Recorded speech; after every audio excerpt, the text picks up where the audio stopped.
In this video, we do a whole bunch of durability testing. We get ourselves out of trouble with a few recoveries, and I give you my thoughts on the latest recovery boards from Maxtrax. So stick around.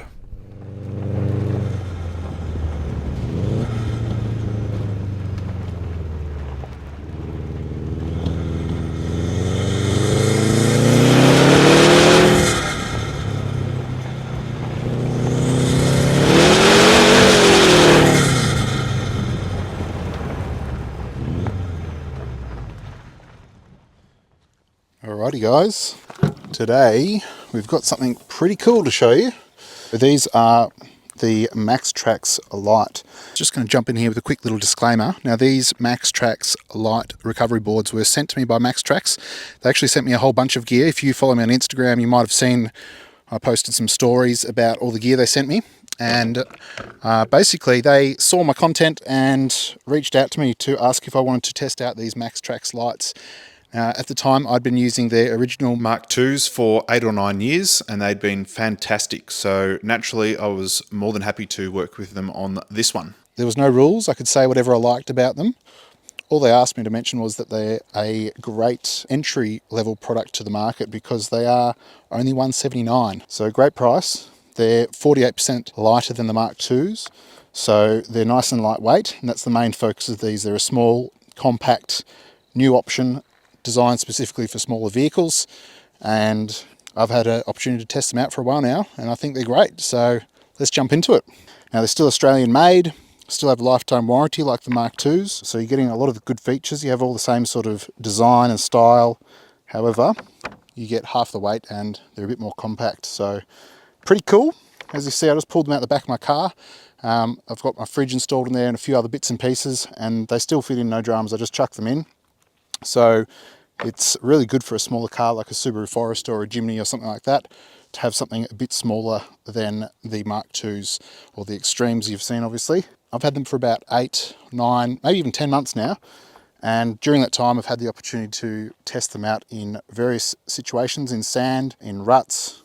I've given them some torture tests, driven over them in ditches and buried them in sand, bent them over. So if you follow me on Instagram, you probably would have seen some of the torture testing I've done on these already, but I thought I'd put together a bit of content for YouTube, and some of those videos that I put out on Instagram actually went pretty well. I think between two of them, there's over 500,000 views on 2 videos, so they're a pretty cool product. There's obviously a bit of interest in them, and I think a lot of people are surprised how well they stood up to the tests that I put them through. So in saying that, let's dive into some of this footage. You can check it out here on YouTube.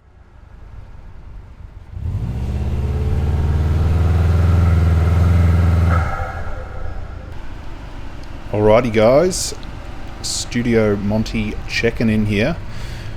Just starting things off with a nice easy recovery. Didn't go too hard on this one. This was the first recovery that I did with the Maxtrax LITEs in the sand, so I didn't want to dig myself in too deep as I didn't really know what to expect. Obviously I'd used the Mark IIs in the past and had great results with those, but with these slightly smaller ones I was a little bit unsure what to expect, so I just dug myself in a little bit and got myself set up for the first recovery. So here you see me using the shovel end of the Maxtrax LITEs, and this is a very important part of the recovery. If you're using these, you've got to get these under the tires, so make sure they're not just sitting in front of the tire, make sure they're actually under and gripping onto the tire. So give them a good kick under there once you've dug some sand out of the way.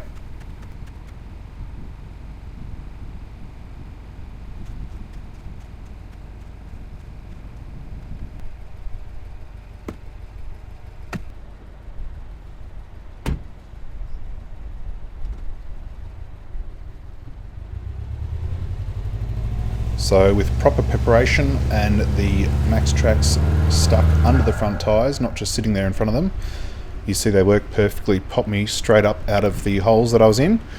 Now being on a slight incline and having the shorter Maxtrax LITEs meant that I did have to do a reset here. If I had the original Mark IIs, they are a bit longer and they may have allowed me to get that slight bit more momentum to get going uphill. However, it was quick and easy to just reset and get back down backwards.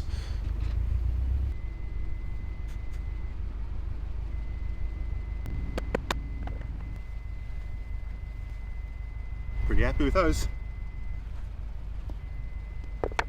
After that first recovery going smoothly, I thought it was time to step it up a little. So you see me here jamming my brakes on, getting stuck intentionally, spinning my tyres until I'm dug down nice and deep. Now with no lockers, the front driver's side's spinning and the rear passenger side's spinning. So dig myself down until I'm sitting on the belly and go from there. And that right there is how you get stuck on purpose. Jam your brakes on in soft sand. Not ideal, but Maxtrax should save me.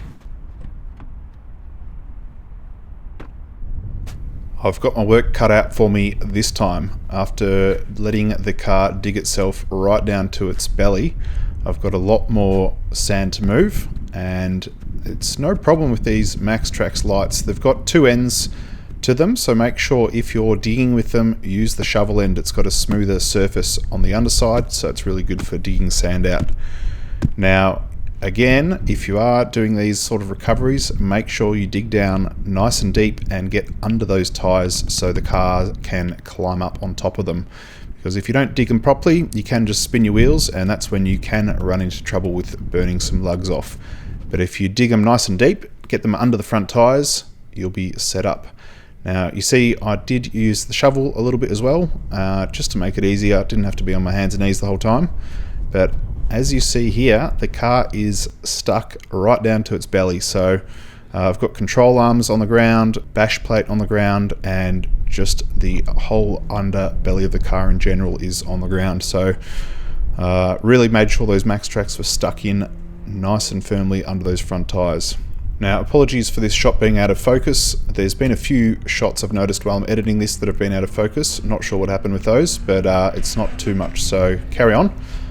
Now you'll see here, perfect recovery, zero wheel spin. They climb straight up on the Maxtrax.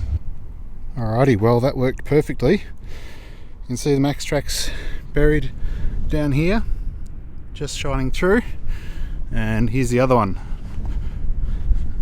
So that seemed to work very well, and I was definitely sitting on my belly. You can see this is the belly of my car scraping here, so it worked pretty well.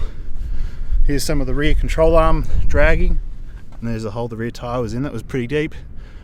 I know it doesn't look like much on camera, but you saw it. I was bellied out, and we got out just two Maxtrax, a little bit of digging. You can use just the Maxtrax. I opted to use the shovel as well, just because it's a bit easier. But if you don't have a shovel, you can get it all done with just the Maxtrax. Alrighty, we're out. So after a couple of sand recoveries, it's pretty evident that these work fantastically in these situations. Now onto some durability testing. This idea I actually got from Ronnie Dale. You might have seen he did a review on these when they first came out. And what I'm doing here is burying them vertically in the sand and packing them in nice and firmly so I can run them over at pace to bend them at 90 degrees and see how they hold up. So this is not a use case scenario, just making the obvious clear. This is just a durability test, so not what they're designed for. However, Maxtrax has encouraged me to put them to the test and see how durable they really are. So stand by for some slow motion torture. On my first attempt of hitting them at speed, I actually mostly missed them, just nicked them with the rear control arm. On my second attempt, I hit them about half on, gave them a good twist and a bend. And on my third attempt, I hit them almost smack dead on and bent them right in half twice, boom, front and rear. I think they held up very well. So here you see me pulling them back out of the hole that I dug for them. And just looking over them for the first time after running them over, I was looking for any damage. I was kind of expecting some cracks or creases or something, but looking down the edge here, you see they're very straight. They've bent back to their original form. And from all those times being run over front and rear tires at speed, there's nothing obviously wrong with them. The only damage that happened to them was one of the teeth got a little bit of damage from that first run where the control arm nicked it on the corner. So all in all, very impressive in my books. This one's a little wet here, but getting back into some further durability testing. Now, I made an Instagram reel that did quite well doing this exact scenario. However, I used 2 light boards stacked on top of each other. In total, there was 4 light boards used, and a lot of people thought that was unfair to do that, and that it was a bit of a waste of time, because if you have light boards, you should be able to use them just 1 pair rather than 2 pairs, because otherwise you may as well just use the originals. Now, keeping in mind, these are more compact, not only lighter, but you can carry 2 sets of them for the same weight as the originals and have more versatility. But as you see here, this is bending them and getting me through this little ditch, and they held up very well. But let's roll the original clip from Instagram and you can see what I'm talking about. Alrighty guys, here we go. Just setting myself up here for a little test scenario. I'm driving down this little hill into the ditch, trying to push up the other side. However, I've maxed out my approach, angle and clearance, nudging my radiator support into the ground. And just recently I was sent these Maxtrax LITE to test out, so purely setting myself up to test these out. They're a new version of Maxtrax that are about half the weight of the originals and a bit more compact for smaller vehicles like mine. So interesting to watch them here. First test for me, very good. They bend around the contour of the tyre, spring back to their original form, and again with the rear tyres. So first impressions are very good. They didn't have any major sort of cracks or stretch marks or anything, just a few little scuff marks. They seem to be very strong. So if you have any other ideas for testing, let me know below. Cheers.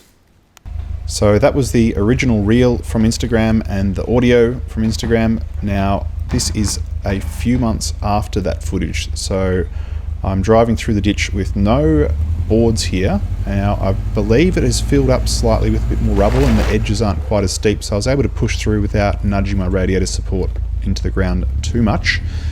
It wasn't a drama, but the original situation was purely set up to test the durability of the boards. It wasn't that I couldn't drive through it. I could have gone on an angle, or I could have gone around, all sorts of things, but I was setting myself up purely to test the board's durability, see how they bend with weight on them, and see how they handle that. If they bend back to their original shape, if they crack, all those sorts of things. However, they held up very well, as you would have seen, and now I'm just doing this again with 1 layer of boards, so 1 set of boards rather than 2 sets of boards, just to show that you can do it with 1 set. However, like the originals and the extremes, the more you have, the better. And if you have more than 1 set, you can stack them. Now I did this same test over and over again, just to show that it's not just a one-trick pony with surviving this once, but they can do it time and time again. Now I kept doing this test several times because I wanted to see how well they held up with repeated abuse. Now they would normally not go through this much of a test in the usual scenarios that you'd use them for recovering in, and this building a bridge technique is actually really handy sometimes if you're on a thin trail and you can't go left or right and you've got a really sharp ditch and your approach and departure angle are going to struggle. This can make all the difference you need, just that little bit of lift to get you over. But yeah, with testing them again and again and again, they held up extremely well, and there was nothing notable to see damage-wise. They just kept taking it and they held up better than I would have expected. So very, very impressive.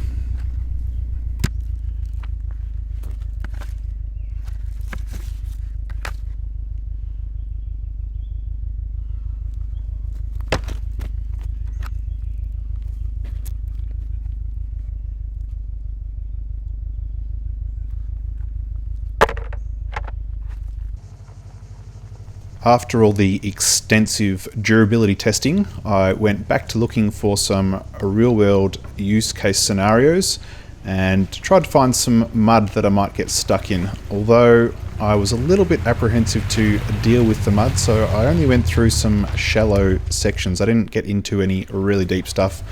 So I was a little bit half-hearted about this one and ended up not getting stuck in what I tested the vehicle out in. And I was pretty happy about that because I didn't really want to deal with the mud. So on to the next challenge.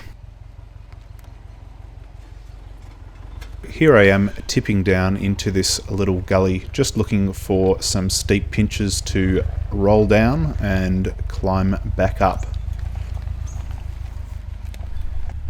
Now, giving this steep little climb a go, I thought I'd try crawling it first, and it's usually not too bad. However, this was a bit too much of a struggle. The traction control was not letting the car climb, front driver's side spinning and rear passenger side spinning. So I thought I'd go a little bit quicker, a little bit of momentum and a little bit of the right boot. We made it up to the top. However, there was a very steep pinch at the top there, so my breakover angle is what let me down here, and I got stuck on the top there with the front left wheel spinning, rear right wheel spinning, and stuck on the underbelly of my car. So I thought I'd grab the Maxtrax out and see if they could get me out of this situation. Now, the clearance of my vehicle doesn't look very impressive, and it's not by any measures. However, for what it is, it's not bad. It's pretty comparable to solid axle vehicles on 33s, like 4Runners and Land Cruisers that I've been out with. Very similar sort of clearance to those vehicles. So it is quite a steep little pinch, but with the Maxtrax, that extra little lift was all we needed, and we made it through in the end. Alrighty, well, that was pretty textbook, the use of the old Maxtrax.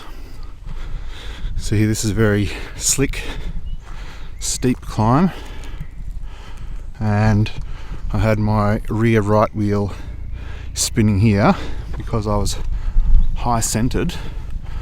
You can see that's my underbelly scraping there, and my front left wheel was trying to dig out as well, but because I was high centered, even traction control couldn't help me out. So Maxtrax under the front left wheel and rear right wheel got me sorted. Perfect example of how these things can come in handy. Boom. So, as you would have seen, I put these guys through some pretty extreme tests. Maybe not super extreme, but I mean, they've held up to more than I would expect a recovery board to, especially that sand scenario that I put them in, dug them into the ground, bent them over at 45 degrees. They are pretty tough. They've held up very well. Now, I have had the Mark IIs previous to getting these for about 7 or 8 years, and they're still holding together very well also.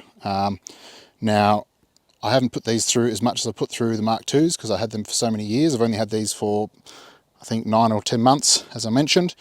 So I will continue to keep using these. I have the luxury of choosing between having these or the Mark IIs, and currently these are my choice just because they are so easy to fit in the car, lightweight, compact. These ones are the last ones that I used. They need a bit of a clean. I should have washed them down. They fit in the back of the car nicely. As you would have seen, because they are nice, lightweight and compact, I chucked them in the back of my car, and the last ones were actually a bit dirty, so I just chucked them in and wrapped them in an old towel at the moment. But Maxtrax do actually offer a bag for their recovery boards, but they're designed for the Mark IIs or the Extremes, so it's a bit bigger. So it'd be nice if they offered a smaller bag for these lights, and that way you could chuck them in your car and not worry if they're a little bit dirty and you don't have a chance to clean them or whatever, and just keep them all organised. Especially for smaller vehicles, I think a lot of people that have a smaller car are probably less likely to have a full kitted out car with roof racks. That's a great place to chuck dirty boards. It's not inside your car, but in my situation I don't actually have roof racks. So yeah, if there was a board bag for these designed to fit them in this size, I'd definitely be interested in one of those. And I'd actually love to see another version of the lights. It might be a little bit of a contradiction because these are designed to be light. I'd actually love to see an extreme version of these with the metal lugs like they have on the Mark II Extremes, because they're a great size. Now, I do like to push my car, and I get into situations where I give the boards a harder time than maybe they're designed for. You're not meant to spin your wheels on them. They do burn the lugs if you spin the wheels. That's not what they're designed for. But in some situations, it's quite hard to avoid that. So if you are someone that tends to get in those sorts of situations, it'd be great to have the option to have a smaller extreme board. I reckon it'd be pretty cool. Yeah, I don't know. Something to think about anyway. And that way it'd still have the same form factor, be nice and lightweight for small cars, but people that want to give them a bit more abuse or get into those tricky situations, I think that'd be awesome. However, if you're just using these for beach recoveries, nice, easy stuff like that. Everyone knows Maxtrax are the best for that sort of stuff. Sand recoveries, they're just awesome. I've been in so many situations with my old Mark IIs and quite a few test scenarios with these. I didn't actually get stuck for real, but you know, when you're trying to get bogged, it's I don't know, it's a bit strange. You always get bogged when you're not meaning to. So anyway, I've tested these out quite a number of times, and I think it'd be awesome to get a extreme version, just to have the option. Maxtrax actually sent these out to me for testing purposes, and they gave me a free run to say whatever I wanted about them. There was no rules. I had to say certain things about them, that sort of thing. So it's pretty evident that they believe in their product, and so they should. They've had their original Mark II boards out there for years and years, and I've experienced the use of those over 8 or 9 years myself, and I reckon they're a great product. As I mentioned earlier, they're Australian made, and they've got a lifetime warranty on them as well. So these are a great alternative to the Mark IIs. Gives you more of an affordable entry price, only $179 as I mentioned earlier, so a great starting price to get into the market if you want some of these. And because they're only 48% of the weight of the originals, you can actually carry 2 sets and have the same weight as having just one set of the originals. They're nice and easy to chuck in your car, like so. So that's pretty much a wrap. If you guys have any questions or anything you'd like me to try and answer, let me know in the comments and I'll get back to you on that. So with all that being said, guys, Maxtrax LITE over and out.